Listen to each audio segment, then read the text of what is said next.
A paz do Senhor para todos vocês. Sou o presbítero Marcelo, professor da Escola Bíblica Dominical. Neste momento, estaremos estudando mais uma lição, a lição de adulto, cujo tema é a importância da paternidade na vida dos filhos.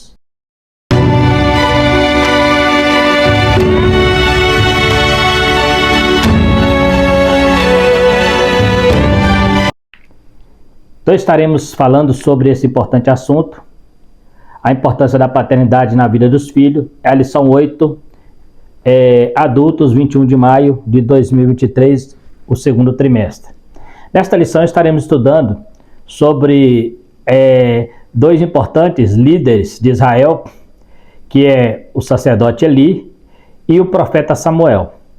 Estaremos trabalhando dentro desse contexto sobre a maneira como os filhos deles se comportaram diante da nação de Israel quando tiveram que assumir a responsabilidade que era dos pais, pois eles já estavam ficando velhos, então passando a direção, no caso do sacerdote Eli, para os seus filhos, Ofni e Finéias, e no caso de Samuel, para os seus filhos ali que seriam juízes em Israel. Então estaremos estudando sobre esse importante assunto e comentando algo sobre a educação que eles tiveram e o caminho que eles tomaram, né? E veremos também, será que Eli erraram tanto assim a ponto de que os seus filhos não tiveram consciência de estar seguindo o caminho reto dos seus pais? Ou será que a culpa é deles ou a culpa dos próprios filhos, que mesmo sendo bem ensinados, escolheram o caminho diverso? É isso que nós vamos estudar dentro dessa lição. A nossa introdução diz assim: e vós, pais, não provoqueis a ira a vossos filhos, mas criai-os na doutrina e admoestação do Senhor. A verdade prática: quando o padrão divino para a criação de filho é negligenciado, as consequências são terríveis para a família cristã. Então a gente vê aqui que o tema da lição vai trabalhar em cima dessa verdade prática. Quando negligenciamos, o padrão divino para a criação dos filhos, são terríveis as consequências que a família vai colher deste ensino. Estaremos vendo aqui então como isso pode acontecer na vida dos pais e dos filhos, mesmo numa longa caminhada de ensinamento. A escolha que cada um pode, no final, tomar, E muitas vezes veremos também que pode ser pode ser culpa dos pais ou muitas das vezes culpa dos próprios filhos, Então estaremos trabalhando sobre isso aí. Nesta lição falaremos sobre a importância dos pais na educação dos filhos. Falaremos sobre dois homens de Deus que, mesmo sendo piedosos, os seus filhos não seguiram seus caminhos. Eli, que perdeu a autoridade sobre os filhos, Ofni e Finéias, e os filhos de Samuel não seguiram o caminho do pai. Então, dois grandes homens de Deus. O primeiro deles é o sacerdote Eli. Estaremos trabalhando sobre a maneira como ele se portou ao ter que repreender os seus filhos e a maneira como Deus intervém na história para corrigir ali não somente os filhos, mas também corrigir Eli por ter negligenciado a correção mais severa com os filhos. A paternidade dentro da família. A primeira família. No princípio, a figura do pai definia-se como líder provendo o alimento e a mãe era a cuidadora do lar. Ambos eram responsáveis pela educação dos filhos, mas a figura do pai era a que mais definia o comportamento dos filhos, principalmente no caso dos homens. No início, as famílias eram patriarcal. Então, dentro da cultura oriental, desde lá de Adão e Eva, o pai sempre foi colocado, dentro da família como aquele provedor, aquele que sustenta a família, aquele que dá segurança para a família, e a mãe sempre como aquela mulher cuidadora, aquela mulher do lar, Diferente do contexto em que vivemos na atualidade, onde muitas vezes temos visto lares onde mulheres precisam assumir esse papel, de cuidadora, de protetora do lar, muitos lares, inclusive, onde os pais não existem, a mãe muitas vezes tem muita dificuldade ao criar os filhos por falta de uma figura paterna. Também a questão financeira. Hoje, não é como antigamente. Hoje as mulheres, muitas delas trabalham fora para ajudar no sustento da casa. Né? Então, não tem mais aquela situação de uma família patriarcal. O que era a família patriarcal? Era a família onde o pai, né, principalmente o ancião, que comandava, ele que doutrinava, ele que educava. Então, os filhos seguiam as orientações deste patriarca. Nós temos alguns patriarcas na Bíblia, que é Abraão, Isaac e Jacó, que são os principais. Então, todos aqueles que estavam ali sob a tutela destes homens eram educados por eles. Por isso chamava patriarcal. Eles eram a autoridade máxima dentro do lar, né? Então, no início as famílias eram assim. Depois elas foram mudando o seu contexto. A falta de autoridade no lar. O sacerdote ali perdeu a autoridade sobre os seus filhos e os honrava mais do que Deus. 1 Samuel 2, capítulo 2, versículo 29, o profeta fala isso, né? Eli era o sacerdote juiz de Israel naqueles dias. Os seus filhos eram por descendência sacerdotes também, mas não respeitavam o sacrifício e ainda adulteravam com mulheres que se reuniam em bando à porta do tabernáculo. Então nós vemos aqui uma situação muito complicada, onde nós encontramos um sacerdote, um homem de Deus, com filhos rebeldes, os filhos que deveriam seguir o passo do pai. Eles estavam usando do seu poder eclesiástico para tomar das ofertas que não pertenciam a eles, muitas vezes, né, a força, sobre ameaça, e ali usando do cargo, né? Nós sabemos que os levitas, eles eram, por descendência, os oficiais do culto, né, eclesiástico, da liturgia, né? Então, eles usavam deste poder e muitas vezes as pessoas tinham até medo de tocar neles porque eles eram escolhidos por Deus. Então a gente vê aqui que eles, sendo autoridade eclesiástica, em vez de eles fazerem o papel de um grande líder, o que eles faziam? Eles aproveitavam desta posição, desta situação, para usurpar ali aquele poder, aquela autoridade sobre Israel, como autoridade absoluta, e desrespeitava as ofertas do Senhor. Então eles trouxeram sobre eles uma grande catástrofe. E Eli, por sua vez, sendo o grande sumo sacerdote, ele tinha o dever de repreender os filhos severamente, né? Mas ele falava sem autoridade. Ele só falou: tenho visto mal de vocês, e fala, não é bom, mas ele não tomou nenhuma atitude. Então a gente vê aqui que mesmo ele sabendo que os filhos estavam errados,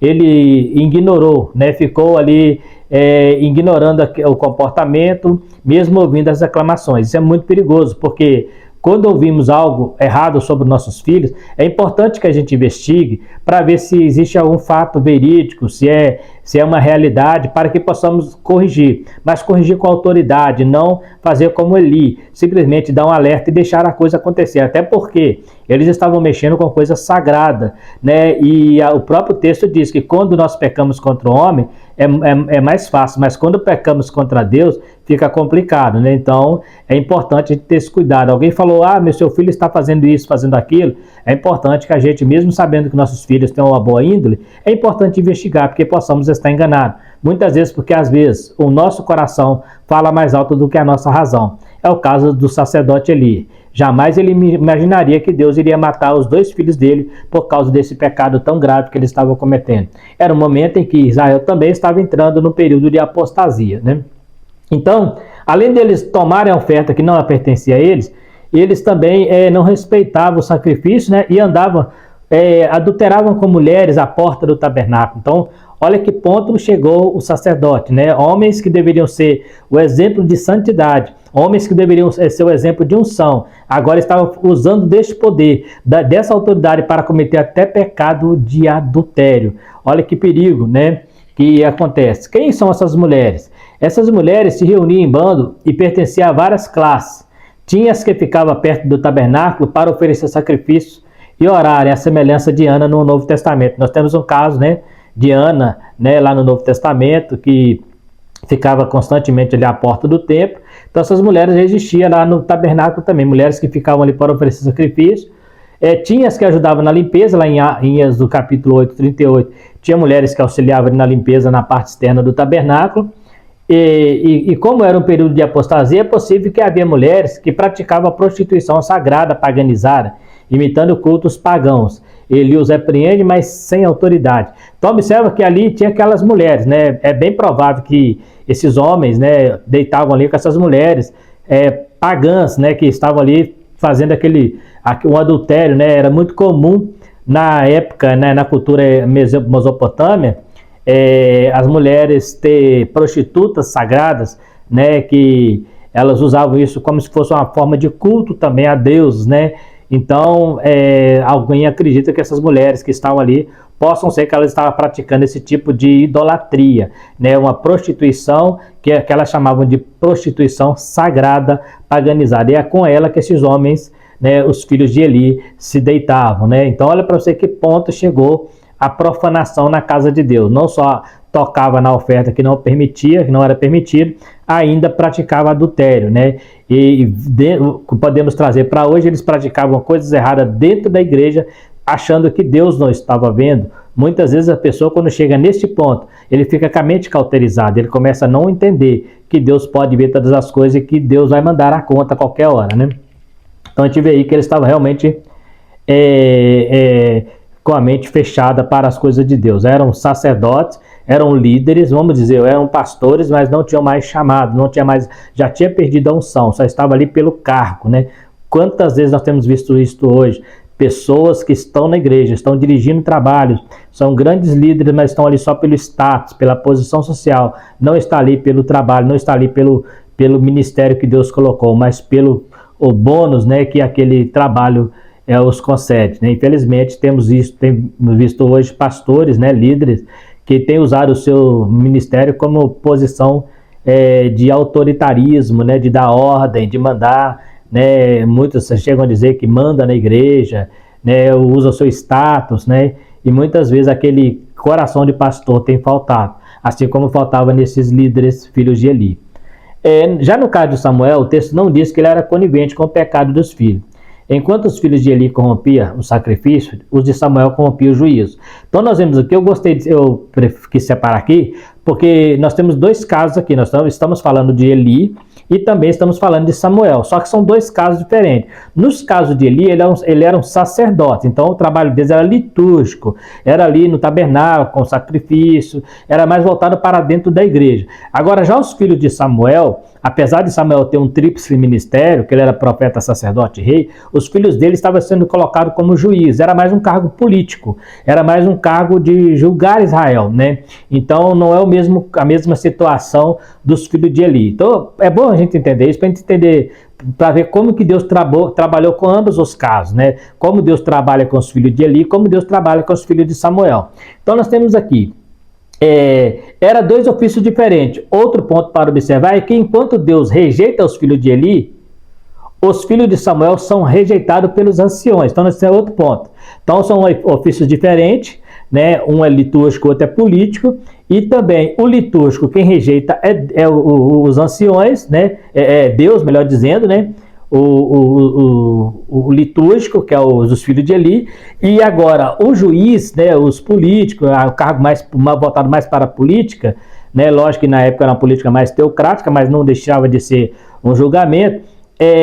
Quem já reclama é os anciões, porque fala que eles estavam corrompendo o juízo. Então são dois casos, são cargos diferentes e situações diferentes. Nos casos do filho de Eli, Deus os matou. No caso de filho de Samuel, eles foram substituídos por um rei. Então nós vemos aqui que a punição também foi diferente, porque os filhos de Eli, Deus já tinha intenção de matá-los por causa do que eles estavam fazendo. Os filhos de Samuel não estavam profanando o templo, eles não estavam cometendo pecado contra o tabernáculo, contra o Senhor, eles estavam corrompendo o juízo, estavam trabalhando com a corrupção. Não deixava de ser um pecado, mas em comparação aos filhos de Eli, era muito menos grave, né? Era menos grave do que o que os filhos de Eli faziam.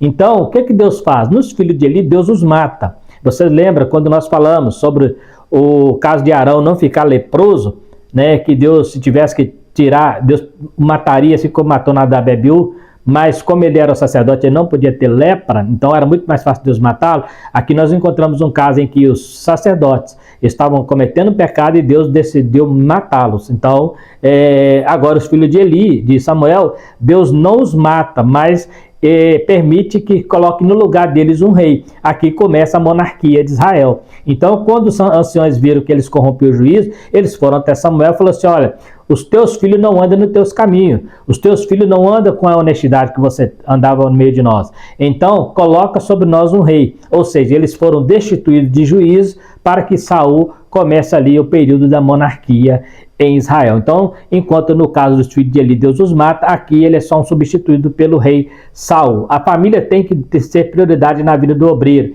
e não o seu ofício, né? Então, a gente vê aqui que o comentarista ele fala um pouco sobre alguns obreiros que se dedicam muito à igreja e esquece do lar, né? A Bíblia fala que o líder ele tem que ser um pai de família, tem que governar bem a sua casa. Então, muitas vezes tem gente que se envolve tanto com a igreja e perdem família, né? Há estatística de pastores que perderam família por envolver tanto com a igreja.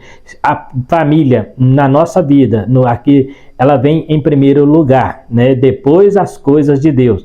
É Deus em primeiro lugar, depois a família, depois o ministério, a obra de Deus. Essa é a forma correta, né? Eu não posso colocar ministério acima da minha família. Eu não posso colocar o meu cargo eclesiástico acima da minha família. Minha família sempre será em primeiro lugar. Então, se eu tivesse que escolher entre o ministério e a família, com certeza a família eu teria que escolher, porque é uma instituição divina.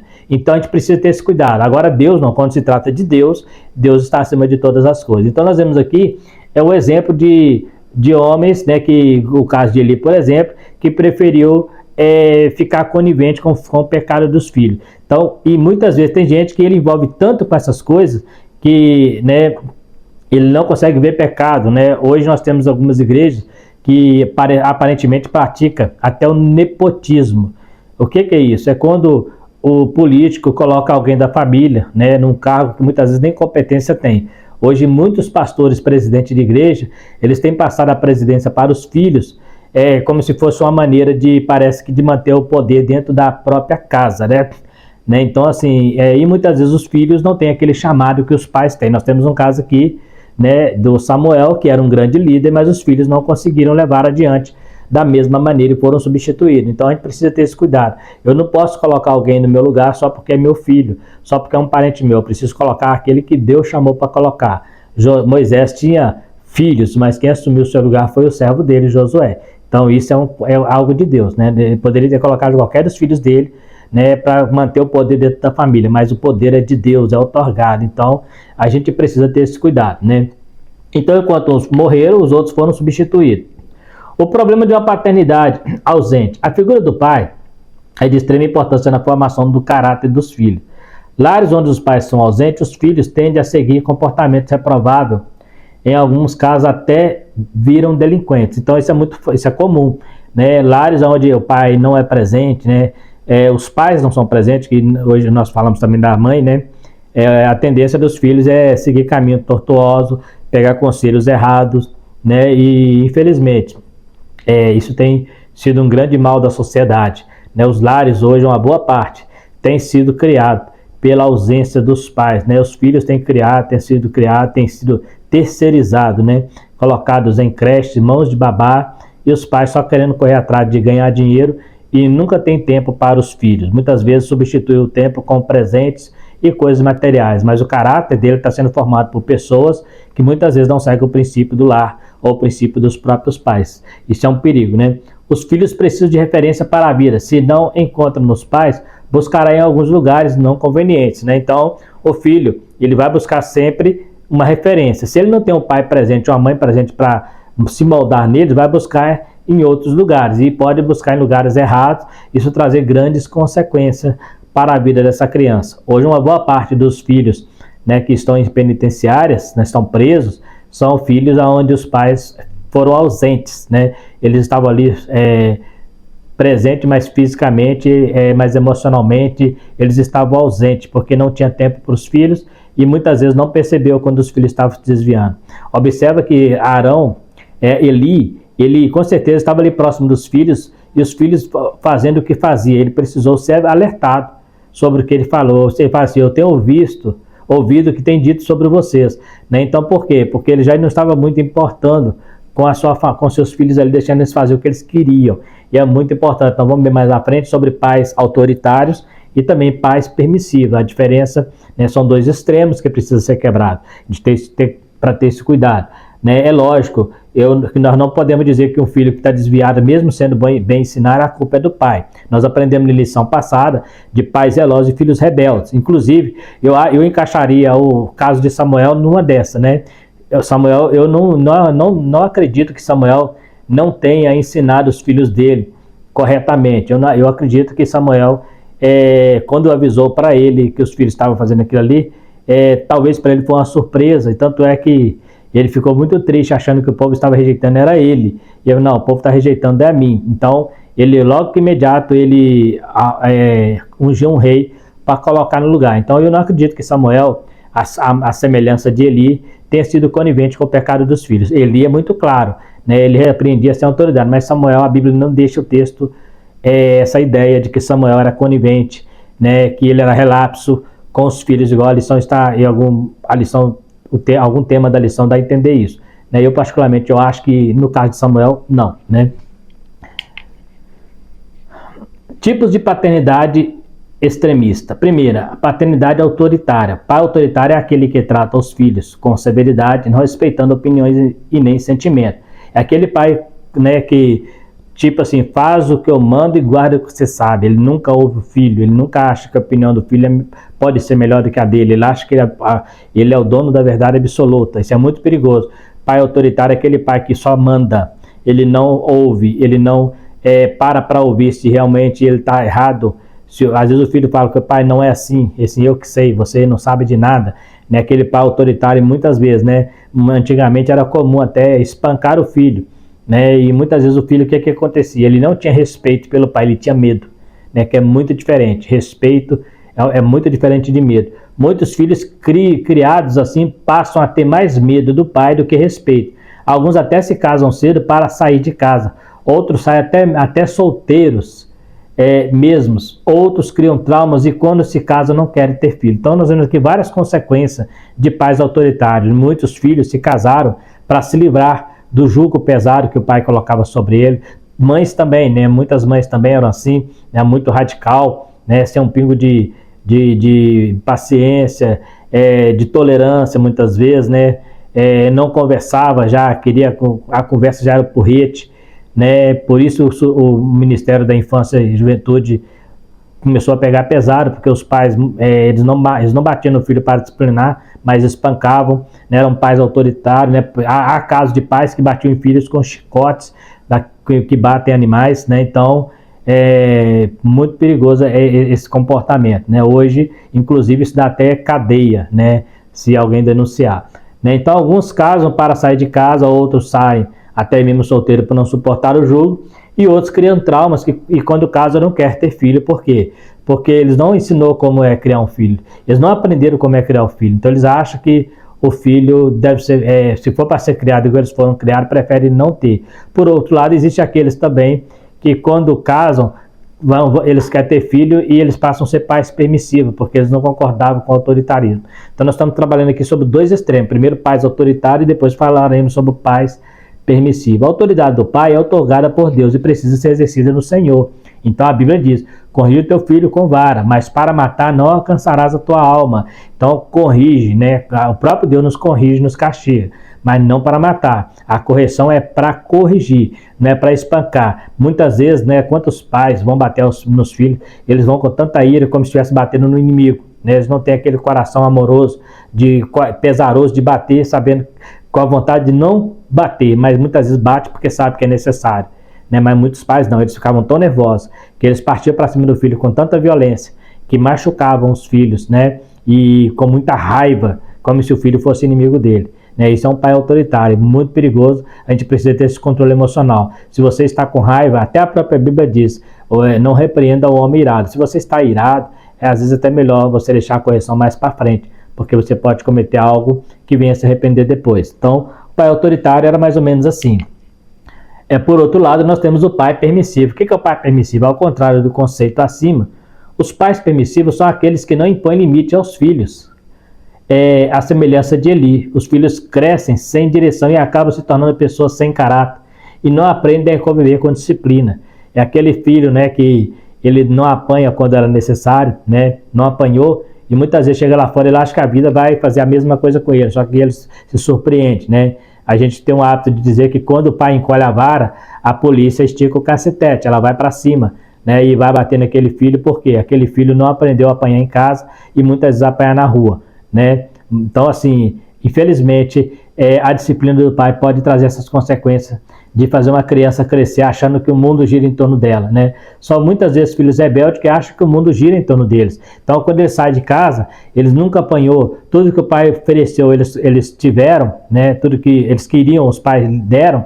Então, o que eles fazem? Eles acham que quando chegar lá fora no mundão, vai ser a mesma coisa. Eles não aprendem a lutar, né? E muitas vezes, quando não conseguem, o que eles fazem? Parte para o crime, né? Parte para o roubo. Por quê? Porque enquanto estava dentro de casa, tinha tudo de graça, sem pagar um alto preço, sem pagar preço algum, né? Era muito fácil. Muitas vezes o pai, até sem poder, davam para os filhos achando que isso estava moldando neles o caráter.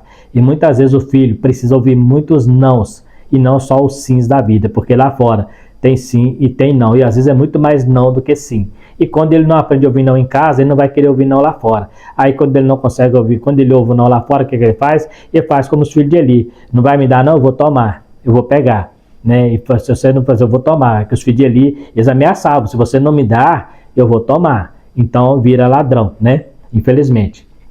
Então, o pai permissivo é aquele que tudo que o filho pede, ele dá. Ele faz de tudo, né? Ele não ensina o filho a correr atrás. Ele acha que ele tem que fazer tudo pelo filho, né? Esse filho, futuramente, é aquele filho que vai colocar este pai no asilo. Por quê? Porque ele não aprendeu a lutar, ele não aprendeu a correr atrás de nada. Então, quando o pai não pode dar mais nada para ele por estar velho, o pai se torna um peso. O que ele faz? Ele não quer carregar o pai, assim como o pai o carregou, né? Então, as consequências são gravíssimas, né? Eli criou filhos para que se tornaram profanos. Os filhos de Eli foram taxados de filhos de Belial, um termo que significa emprestável e inútil. Eles aproveitavam do sacerdócio para tirar proveito. Eram autoridades eclesiásticas da casa de Arão. E muitos tinham medo de contradizê-los, devido a serem escolhidos por Deus para o serviço levítico. Então, para você ver, eles aproveitavam, não, eu sou o sacerdote, quem manda sou eu, essa oferta aí, quem manda sou eu, né? Quem nunca já ouviu isso muitas vezes numa igreja, o pastor, né? Falar, não, quem manda nessa igreja sou eu, e quem é você para questionar minha autoridade, né? A igreja pertence ao Senhor, ele é só um pastor, né? Ele é só um cuidador ali, mas ele tem que prestar obediência a Deus, e muitas vezes essa pessoa, ele acha que ele é o dono, que ele é a autoridade máxima, que a verdade dele é absoluta, né? Então, eles usavam do cargo para fazer o que queria, né? E como eles eram da família de Arão, não tinha como eles deixarem de ser sacerdote. A única situação que Deus tinha com esses homens era matá-los, assim como matou Nadab e Abiú. Nós vemos aqui ele matando mais dois, né? Todos por causa de rebeldia. Nadab e Abiú por oferecer fogo estranho, e esses aqui por ficar tocando nas coisas que não pertenciam a eles, tomando a força, né? O que eles faziam em tempos remotos seriam mortos pela profanação, como Nadab e Abiú, né? O que eles faziam ali. E na verdade eles foram mortos depois, né? Mas eles ficam um bom tempo fazendo isso, né? Pegando o sacrifício, tomando a força. Aí chega uma hora que Deus fala, não, agora chega, agora basta, eu vou matá-los. A Bíblia fala que Deus tinha intenção de matá-los, assim como matou Nadab e Abiú. Então, mas no tempo de Arão, se a primeira vez que eles fizessem isso aí, já seriam mortos. Só que o pessoal estava caminhando, né? O Israel estava caminhando para a apostasia. Então a gente vê aí que ele, vendo isso, ele ficou meio que conivente. Ele criou os filhos, mas os filhos estão filhos profanos. Por quê? Quantas vezes a gente vê o filho da gente, né? A gente tem um hábito, né? Um ditado como de dizer que o telhado, a gente tem telhado de vidro. Quantas vezes a gente vê erro no filho do outro, mas quando é no da gente, a gente tenta amenizar, a gente tenta, né? Obreiros, por exemplo, existe um grande problema, porque a igreja às vezes acha que os filhos dos pastores têm que ser os mais santos, né? E isso não é verdade, né? Filho do pastor é filho de um pai, é a mesma coisa. Por mais que o pastor seja um bom exemplo, ele é um pai, né? E o filho dele é um filho como qualquer outro. Ele não tem obrigação de ser o mais santo da igreja. Ele tem obrigação de ser santo assim como os demais filhos, né? Por outro lado, há também os filhos que se sentem na obrigação de serem santos porque o pai é do ministério. Não, isso tem que partir de cada um de nós, né? E a igreja tende a cobrar isso. E quando o filho é rebelde, muitas vezes a pessoa critica o ministério do pastor, critica o pastor, mas eu tenho certeza que a maioria das vezes o pastor não falou no seu ministério, pode ter falhado como pai, mas como pai ele se nivela com os demais. Então eu não posso julgar um pastor que o filho dele não está na igreja como falar que ele é um mau pastor. Ele pode ter sido um mau pai, ou talvez nem foi um mau pai, talvez ele criou o filho bem, mas o filho não conseguiu seguir o caminho do pai, né? Assim como Samuel. Eu não acredito que Samuel tenha sido conivente com o pecado dos filhos, mas aqui nós vemos os filhos seguindo caminhos diferentes, né? Filhos de Nadab e Abiú seguindo. Arão tinha 4 filhos, mas só 2 seguiu um caminho diferente. Então, eu não posso julgar, falar, fulano está desviado por culpa do pai. E nós aprendemos em uma lição passada que muitas vezes isso pode sim, né? O pai tem uma parcela de culpa, mas nem todo caso é culpa dos pais. Nós estamos voltando até o tema da lição anterior, né?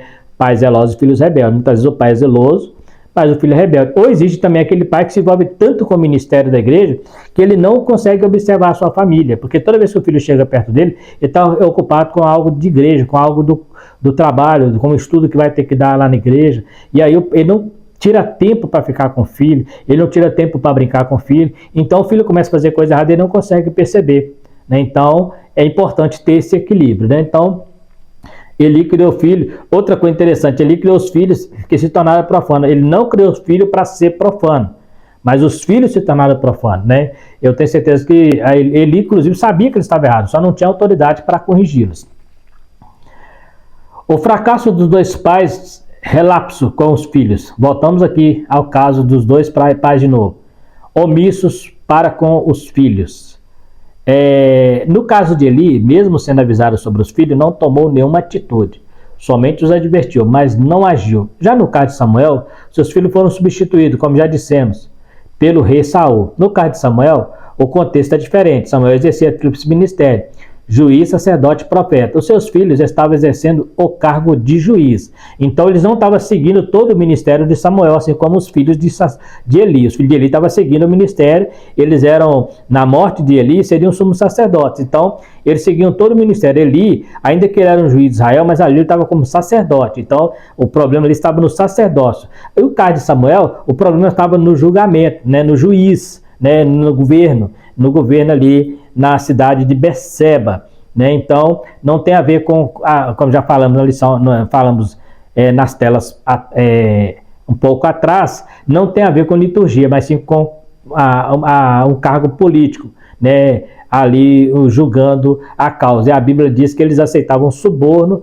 e quem tinha dinheiro saía justificado. Então eles estavam vendendo, né, profanando o juízo. Então são coisas diferentes. É pecado também, mas não é tão grave quanto os filhos de Eli, porque os filhos de Eli, o pecado foi tão grave que a punição para eles foi a morte, e nos filhos de Samuel não. Então Samuel tinha um tríplice ministério, mas os filhos dele ele colocou como juiz já na sua velhice.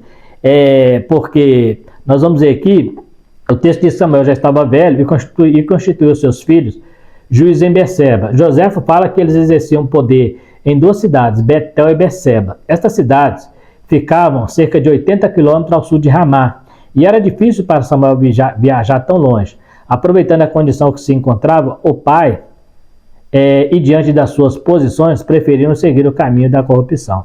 Então o que acontece? Eles estavam longe do pai, estavam a 80 quilômetros do pai. Então não tinha como Samuel saber o que estava acontecendo lá, né? Então o que chegou até ele foi informação. Na verdade, quando eles foram pedir um rei, olha, nós queremos um rei porque teu filho não anda no teu caminho. Então talvez foi uma surpresa para Samuel, tanto é que ele ficou triste e foi orar ao Senhor, né? Então se ele foi orar ao Senhor, com certeza ele não sabia do que estava acontecendo com os filhos dele, porque eu acredito que se ele tivesse sabendo, ele não teria permitido que eles continuassem como juiz ali. Então quando ele foi avisado que eles queriam um rei, né, Samuel então ora ao Senhor: Senhor, pode ouvir o povo, que eu vou preparar um rei para eles. Não está rejeitando você, está rejeitando a mim, para que governe sobre eles. Então eles preferiam aproveitar, eles eram juízes, tinham autoridade, né? Então, né, eles faziam o que queriam, então eles começaram a aceitar suborno. Então quem tinha dinheiro saía justificado, quem não tinha saía ali com a sua sentença, né, com a sua punição, né? Então era comprado, né, o juízo. Então isso não é bom que eles estão fazendo, eles não andam no caminho de Samuel, que se julgava segundo a lei. Então a gente vê aqui que são caminhos diferentes. Eu quis separar bem os 2 casos, porque ainda que nós estamos falando de filhos rebeldes de 2 grandes homens de Deus, fica muito claro que um deles, Samuel, o texto não deixa claro que ele era conivente com o erro dos filhos, né? E também o erro deles era menor e foi resolvido na troca de um rei, né? No caso de Eli, quando Eli morre e os filhos dele morrem, com certeza os outros sacerdotes assumiram o posto e os sacerdotes continuam normalmente. A isenção de responsabilidade de Eli e Samuel para com seus filhos. A falta de autoridade, principalmente no caso de Eli, fez com que seus filhos se tornassem vulneráveis, frágeis e propensos à fraqueza da carne. Deus deu aos pais a responsabilidade de educar seus filhos, tanto na vida social quanto na espiritual. Na lei, os filhos rebeldes deveriam ser denunciados pelos próprios pais. Lá, Deuteronômio 21, versículo 18 a 23, eles eram levados pelos próprios pais e muitas vezes eram apedrejados, né? Então, os filhos rebeldes tinham que fazer isso, tinham que ser entregues. Voltando a ressaltar aqui, então a gente vê aqui que o caso dos dois são semelhantes, todos os dois estavam velhos, tanto Eli quanto Samuel. Então Samuel não conseguia andar aquela distância de 80 quilômetros, então ele colocou os filhos lá, né, para governar, pelo menos segundo José, por Betel e Beceba, né, a Bíblia diz só Beceba, né, colocou os dois lá como juiz, devido à distância eles já não têm mais condição de ficar se locomovendo. Então a gente vê aqui que a responsabilidade de educar os filhos é dos pais, né? Mas nós temos deixado, né, a humanidade, o mundo hoje, tem deixado a educação secular, né, moldar o caráter dos filhos. A televisão, a mídia tem ditado regras na vida dos filhos. No lar é que o filho aprende a ser uma pessoa de caráter. E também é no lar que o filho aprende a ser uma pessoa espiritual. Isso não é responsabilidade do professor de uma escola secular e também não é responsabilidade do pastor da igreja, né? Se eu tenho um bom filho, ele será uma boa ovelha. Se eu tenho um bom filho, ele será um bom crente. Então, porque a partir do lar é que o pastor vai conseguir governar, porque se a sua casa anda certinho, anda bem, a igreja é uma extensão da sua casa. Então a igreja é formada de famílias, né? E essas famílias, se for famílias saudáveis, a igreja será uma igreja saudável. Então, se for a família doente, a igreja será uma família doente. Então é no lar a responsabilidade da educação dos filhos e é no lar a responsabilidade também da educação espiritual, não é só social. Eu tenho que treinar meus filhos para ser boas pessoas, honestas, né? Então tem que ser esse exemplo, mas também tem que formá-las para ser pessoas de Deus que buscam o Senhor. Então tudo é responsabilidade do lar, da família e do pai, não é responsabilidade lá fora. Então quando o menino chega lá fora, ele pode até fazer coisa errada, mas ele vai dizer: eu fiz assim, mas não aprendi isso do meu pai. Está desviado da igreja, eu desviei, mas não é culpa do meu pai, porque ele me ensinou, não é culpa da minha mãe, sempre me ajudou. Então, ele pode até, a Bíblia diz que ensina o menino no caminho que crescer, no caminho que deve andar. Quando ele crescer, não vai se desviar, né? Então, isso é fato. E não se desvia, porque o caminho vai estar sempre na presença dele ali. Vai estar sempre apontando para ele. Tratamento inadequado. Não se pode esperar que filhos de líderes sejam punidos ou beneficiados por causa da afiliação. Antes de sermos líderes, somos pais e como os pais é a nossa responsabilidade corrigir e educar os filhos. Não é do Estado a responsabilidade da educação e nem da igreja moldar o caráter espiritual do filho. Nenhum ministério é mais importante do que o ofício de ser pai. Então, não é responsabilidade secular e também não é responsabilidade da igreja. Então, o filho não pode se esperar dos filhos de líderes sejam punidos ou beneficiados por causa da filiação. Ser mais radical com ele porque é filho de pastor, ou ser mais tolerante porque é filho de pastor. A mesma punição que dá para um filho comum de um outro pai, tem que dar para aquele filho do grande líder. O mesmo benefício que dá para um filho comum de um outro pai, tem que dar para aquele filho do grande líder. Por quê? Porque quando se trata de filho, é pai e filho, independente de ministério. O ministério está abaixo do ministério, do ofício de pai. Então, a gente precisa separar as coisas. Quando se trata de família, o pastor do lar é o pai, né? Ele é o que é o líder espiritual da família, né? E quando ele outorga isso para a igreja, ele falha nesse conceito e o filho começa a não ter referencial, né? Então, nenhum ministério é mais importante do que o ofício de ser pai. Nenhum ministério. Por quê? São temas diferentes.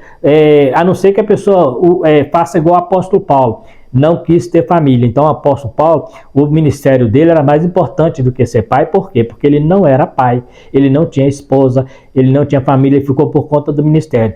Mas se ele escolheu casar, se escolhe casar, o próprio Paulo escreve que a mulher solteira cuida das coisas do mundo, do Senhor, como agradar o Senhor, mas a casada cuida das coisas do mundo para agradar o marido. É a mesma coisa o homem solteiro, ele cuida das coisas do Senhor, mas o casado, ele tem uma família para cuidar, e ele não pode colocar a igreja acima dessa família. Eu não posso, por exemplo, deixar a minha família em casa e ficar vivendo às custas, tipo assim, né? Já vi casos de pessoas que não, ele para até de trabalhar, porque ele deixa a família padecer necessidade, porque ele quer ficar só envolvido com oração e com jejum, né? E fica naquela que Deus proverá. Deus proverá, mas é necessário trabalhar. A gente precisa ter esse cuidado, né, de entender quando Deus chama, né, Deus chama, Ele sustenta, Ele garante, mas Ele te deu uma grande responsabilidade de ser um grande provedor da família. E se eu falhar com isso, eu não sirvo para o ministério. Se eu não sou um provedor, né, não corro atrás, não gosto de trabalhar, né, tem gente que usa o ministério porque não gosta de trabalhar, então ele quer ir para o ministério porque ele quer, tipo assim, unir o útil ao agradável. Eu não vou precisar de trabalhar, ainda vou fazer o que eu gosto de fazer, que é fazer a obra de Deus. Então, cuidado. A primeira coisa na minha vida, eu posso falar por mim, na minha vida, a primeira coisa é ver o meu trabalho. Vem porque eu preciso sustentar minha família. Não é meu ministério, não é meu trabalho na igreja. O trabalho na igreja vem depois, porque o trabalho da igreja não sustenta a minha família. Na igreja não tem obrigação de sustentar a minha família, quem tem obrigação sou eu. Então eu preciso ter essa visão. E o ministério, ele não, nem o ministério é mais importante do que o ofício de ser pai. Né? O pai é que forma o caráter do filho. Nesta lição aprendemos que é responsabilidade dos pais ensinar os filhos sobre a vida em todo o sentido social, moral e espiritual. O bom ensinamento pode passar por gerações. Eu citei um caso aqui que eu acho excepcional, que é o caso dos Recabitas, filho de Jonadab, né? Foram exemplos de obediência. Lá em Jeremias 35, versículo 5, eram filhos de Jonadab, lá do século 9. Ele proibiu seus filhos seus descendentes a tomar vinho e construírem casa, entre outras coisas, tipo ter propriedade. E aproximadamente 2 séculos depois, eles ainda guardavam este preceito. Então eles eram tão fiéis que Deus usou o exemplo deles para repreender Israel. Falou para Jeremias, vai lá e oferece para eles vinho. E quando Jeremias oferece para eles vinho, ele disse, não bebemos vinho, porque o nosso pai nos proibiu. Na nossa família, os recabitas não tomam vinho, não moram em casas, eles eram nômades, né? Não têm plantações. Então, para não ser pego a coisa material. Olha, nós temos aqui, já lá no 7º século, no tempo de Jeremias, né? 2 séculos depois, eles ainda mantinham a sua integridade em relação ao pai. Olha que exemplo, né? O Recabe, né, colocou essa ordem e 200 anos depois, a geração continuava obedecendo a ordem do pai. Isso mostra o grande caráter que este homem tinha, a grande autoridade que ele tinha de ele conseguir manter uma família por longa geração, obedecendo um princípio que ele estabeleceu. Né? Então, olha para você a importância da nossa responsabilidade em moldar o caráter do filho, em colocar princípios. Né? Eu gosto de dizer que cada casa é uma extensão da igreja, e a igreja é uma extensão da casa. Então, cada casa tem o seu princípio. Né? Então, eu preciso na minha casa ter princípios espirituais. Né? Aí eu chego na casa do outro, mas na minha casa é assim, mas na casa do outro é diferente. Né? Cada pai é um sacerdote do lar. Cada pai é um sacerdote do lar. Então, grave isso. Você é responsável pela espiritualidade do seu filho. Você é responsável também pela maturidade do seu filho. Não é o pastor, não é o professor lá da escola secular, da faculdade, não é o patrão, é você. Então, por isso que nós precisamos, cada dia, estar ensinando, mostrando, principalmente pelo exemplo, como ser um bom servo de Deus e como ser uma boa pessoa na presença de Deus. Então está aí mais uma lição onde nós aprendemos sobre a importância da paternidade na vida dos filhos. Como é importante o filho ter o seu pai presente. Né? E preste atenção, não se substitua o seu tempo com o seu filho por dinheiro. Eu tenho que trabalhar para dar uma vida boa. Muitas vezes o seu filho quer muito mais carinho do que bens materiais. Né? A gente vê muitas pessoas falar assim, eu não estou sempre com meu filho, mas tudo que ele precisa, ele tem. Tudo que ele precisa, talvez o que ele mais precisa, ele não tem, que é a sua presença, é o calor humano, é estar brincando com ele, né? Tem gente que envolve tanto com o trabalho, que envolve tanto, que quando chega no final da vida, ele olha para trás e ele viu que ele viveu ganhando dinheiro, e agora não consegue ter uma vida boa, não tem uma vida familiar, não tem saúde, né? E para que serviu isso, né? E muitas vezes o que vai marcar na vida do seu filho não é o que você deu para ele materialmente, mas é o que você representou na vida dele durante a caminhada dele, né? Então, eu, por exemplo, fui criado por um pai, né, que era pobre, mas ele estava sempre comigo, estava sempre ali com a gente, né? E eu pude me espelhar muito nele, né?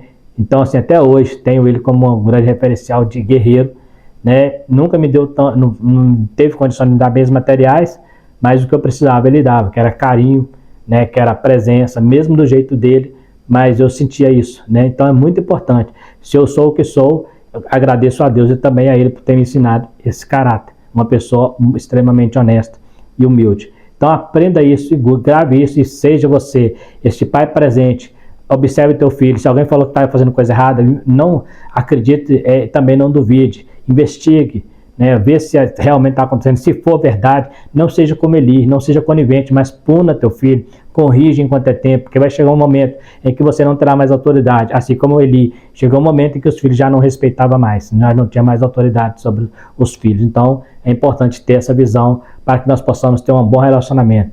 E grave isso, uma família saudável, uma igreja saudável. Uma família doente, uma igreja doente. Um homem de Deus que não tem uma família, ele nunca será um bom pastor. Um homem de Deus que ele não teve um exemplo de família e quer entrar para o ministério, ele nunca vai ser um bom pastor, porque ele não sabe nem como aconselhar. Então, muitas vezes nós levamos para o ministério aquilo que nós aprendemos dentro de casa, né? Nós levamos para a nossa vida cotidiana aquilo que nós aprendemos dentro de casa, né? Você leva para o seu trabalho aquilo que teu pai te ensinou, questão de caráter, honestidade, né? Então, é muito importante nós deixarmos isso plantado na vida dos nossos filhos. E se um dia ele sair fora do caminho, ele vai até sair, mas ele vai estar sempre vendo o caminho diante dele, porque foi ensinado. Então, isso aí que nós temos aprendido sobre essa importância da paternidade na vida dos filhos. No mais, quero agradecer você que ficou até o final do vídeo. Muito obrigado. Pedir a você que chegou até o final, que dê o seu like, né, para estar nos ajudando na divulgação. Também ativa o sininho para você receber a notificação sobre as lições que temos lançado aqui. Também se inscreva, né? Se inscrevendo também está ajudando a crescer o canal e compartilhando com aquelas pessoas que você conheça, para que possa estar nos ajudando também na divulgação. No mais, quero agradecer a todos vocês. Fiquem todos com Deus e até a próxima aula, se Deus quiser.